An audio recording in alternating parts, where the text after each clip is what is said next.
It is Tuesday, July 14th, 2026, and this is The High Road, Logistics and Leadership. I'm Elena Rossi, and I'm here to make sure the spreadsheets don't lie. This is Jules Sterling. I'm Buck Reynolds. And I'm Dan Miller.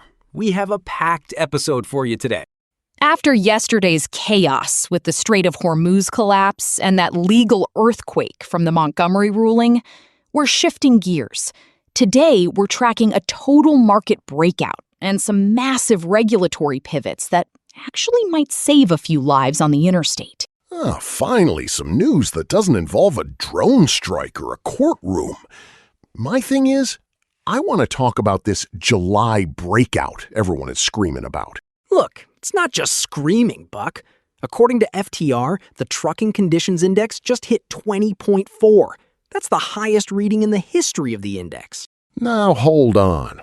I've seen records come and go since I was double clutching in the 70s. Is this a real rally or just a blip? Bottom line, it's a structural squeeze. We're seeing spot rates surge 60% year over year. For the first time since early 2022, spot is consistently tracking above contract rates.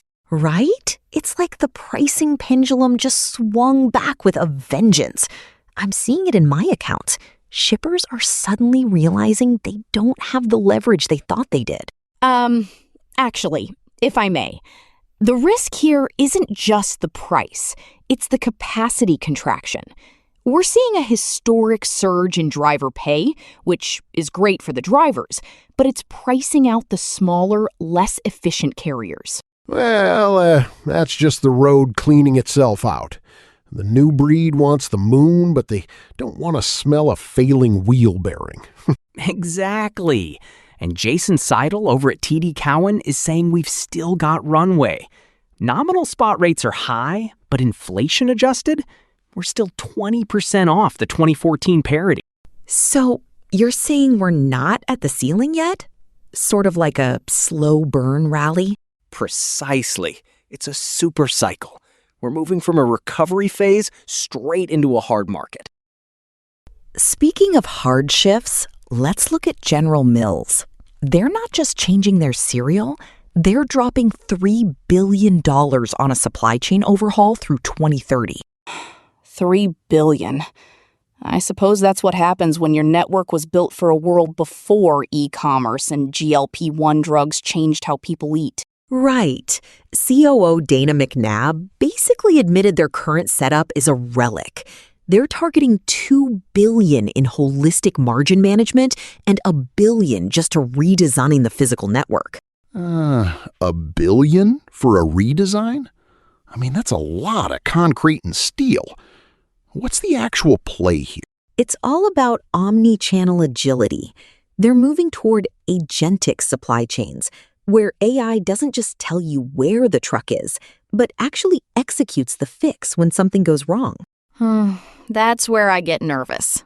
Autonomous execution sounds like a fancy way of saying nobody is watching the risk profile. If an AI agent decides to reroute a fleet through a flood zone to save 2% on fuel, well, that's my phone ringing with a claim. You know, it's more about visibility, Elena. Project 44 is pushing this pivot toward agents that can handle the data gaps. It's about reducing the noise. Noise is where the truth is, Jules. I'll believe in agentic excellence when the AI can fill out an insurance report after a jackknife. Good luck with that. I'll stick to a driver who knows how to read a map. Now, let's talk about something that actually makes sense. The EPA is finally coming to its senses on engine derates. Oh, thank God. Finally. For those who don't know, the EPA is proposing to completely eliminate mandatory limp mode for DEF system failures. You know, that nightmare where your truck drops to 5 miles per hour on a 75 mile per hour highway. It's a death trap.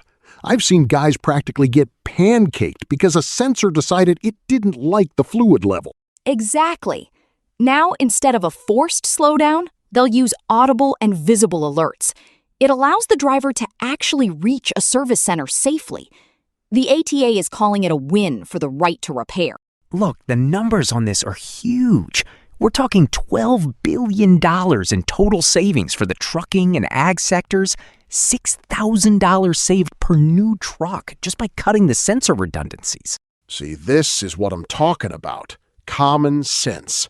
Packer fought for 25 miles per hour as a compromise, but eliminating the derate entirely? That's the only way to fly. Well, I do have a concern. If we remove the forced slowdown, do we risk drivers ignoring the alerts until the engine actually melts down? Elena, I've been on the asphalt for 30 years. If my dash is screaming at me, I'm not going to keep driving until the pistons shoot through the hood. I suppose, but from a risk management perspective, a visible alert is a lot easier to ignore in a court case than a mechanical limitation. Here's the play. The EPA is keeping the 5-year warranty. They're not letting the OEMs off the hook for quality. We'll see. I'll believe it when the first alert-only truck doesn't end up as a total loss because the driver didn't hear the beep. Before we move on, a quick note from our sponsor. Strategic logistics requires world-class engineering. This show is powered by the stack developed by Eric Christensen at Neural Network Media. Support the architect behind the code. Visit our Patreon at patreon.com/neuralnetworkmedia for a free trial and access to our daily briefing PDF. All right, let's get into the numbers. Now it's time for Spot Rate Tape, our Tuesday segment where we break down the actual money moving in the lanes. Morning, everyone. Let's look at the tape for the week of July 14th. We are officially in a spot over contract environment for the first time in over 4 years. Capacity is tightening aggressively, and it's hitting the bottom line now. Here are your benchmarks. Dry van national average hit $3 a mile all in. That's up 11 cents over the last month. Reefers are pushing $3.39. We saw a 12% jump week over week as summer produce peaks. Wow, 12%? That's a brutal spike for the shippers. It is. And flatbeds? They're setting new records at $3.69. Even with a tiny bit of cooling, the floor has moved up significantly. My thing is, that flatbed number is all about the infrastructure projects. You can't move a bridge beam with a van. Exactly, Buck. Now, the call-out lane this week, keep your eyes on the southeast. Van rates out of Atlanta and Charlotte are averaging $3.20. We're seeing a 15% increase in tender rejections in the Georgia-Carolina corridor. That's the retail replenishment squeeze, right? You got it. The one-line outlook. We're moving from a recovery to a supercycle. Secure your primary capacity now, because the spot contract spread is only widening from here. Spot rate tape? That's a wrap. Now let's pivot to the real nightmare, the legal side. Elena, you've been chewing on that Texas verdict, haven't you? It's an absolute catastrophe. A jury in El Paso just awarded $104 million in a wrongful death suit against Mesilla Valley Transportation. $104 million? For one accident? It wasn't just the accident, Jules. It was the policy. The driver fell asleep and hit a parked truck, but the plaintiffs argued that MVT's safety policy was grossly negligent because it mandated rest but didn't explicitly require sleep. Wait, you're telling me they got hammered because the word sleep wasn't in the handbook? Essentially, the driver had been on his phone for hours during his rest time. The jury decided that the company's culture didn't actually ensure the driver was fit for duty. Look, this is a nuclear verdict. It shifts the liability from the driver's mistake to the corporate policy. Precisely. It's not about the logbook anymore. It's about whether the company culture is a lie. And while we're talking about lies, let's mention the AI-driven digital traps hitting carriers. Digital traps? Like phishing? Worse. Organized crime rings are spoofing websites and fraudulent accident reporting services to steal data and commit insurance fraud. They're creating fake portals that look like official DOT or insurance sites. Great. So now we've got robots stealing our freight and lawyers stealing our companies. A wonderful time to be in logistics. Let's shift to the macro view. We are seeing a total front-loading surge at the ports. According to the NRF, July is on track to be the busiest month in U.S. shipping history. 2.47 million TEUs? That's a record. It is. Everyone is racing against the July 24th deadline when the Section 122 tariffs expire, because they expect the administration to replace them with even more aggressive levies in August. So it's a panic buy for the entire retail sector. That explains why Trans-Pacific spot rates have surged 120% since May. Exactly. And it's not just the ports. Look at the automotive sector. The non-renewal of the USMCA is triggering a continental realignment. Toyota is pivoting $3.6 billion into San Antonio. Moving the plants from Mexico back to Texas. I can see that. Less border crossing, less headache. Bottom line is, the Texas corridor is becoming the new industrial heartland. If you're not positioning your fleet for a shift toward the south, you're playing a losing game of chess. Speaking of positioning, let's talk about where the trucks actually stop. Secretary Sean Duffy just announced $61.7 million in grants for truck parking. Finally! I've heard drivers complaining about the parking crisis for years. It's a joke, Jules. One spot for every 11 trucks. Drivers are losing an hour a day just hunting for a place to shut down. Kentucky got $25 million to add spots along I-75 and I-65. Actually, the real win here is the real-time availability systems. If a driver knows a spot is open before they exit, that's a huge reduction in risk and fatigue. It's a start, but $60 million is a drop in the bucket compared to the need. We need thousands of spots, not 45 in Illinois. True, but there's a bigger infrastructure play happening.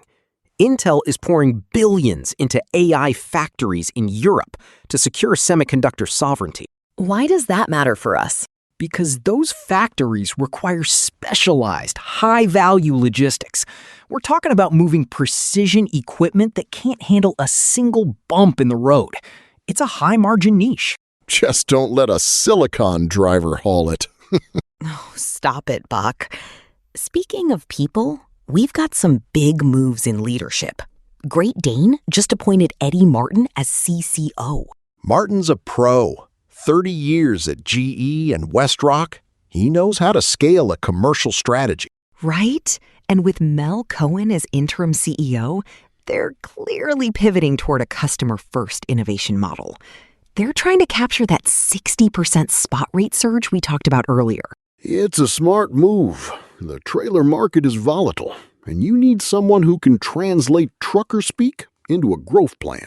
Exactly. And Wabash is doing the same with their executive transitions. They're prepping for a growth phase that hasn't been seen in years. Which leads us perfectly into the FedEx play.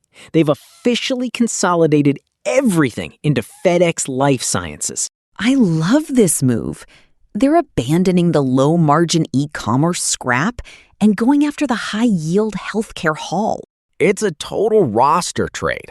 They're becoming leaner and more specialized. If you're hauling vaccines or high-end biologics, you're not looking for the cheapest rate. You're looking for the most reliable network. Oh, from my side, that's a nightmare for insurance. One temperature excursion in a life sciences load, and you're looking at $1 million claim. That's why they're doing it, Elena. The margins are high enough to cover the risk. Bottom line is, the industry is splitting. You've got the commodity haulers fighting for pennies, and the specialized players building fortresses around high-value freight. Well, that does it for us today. We've tracked a record-breaking market breakout, the end of the limp mode era, and a massive shift towards sovereign manufacturing and high-value logistics. Bye. Later. Peace out. Keep your straps tight and your logs clean.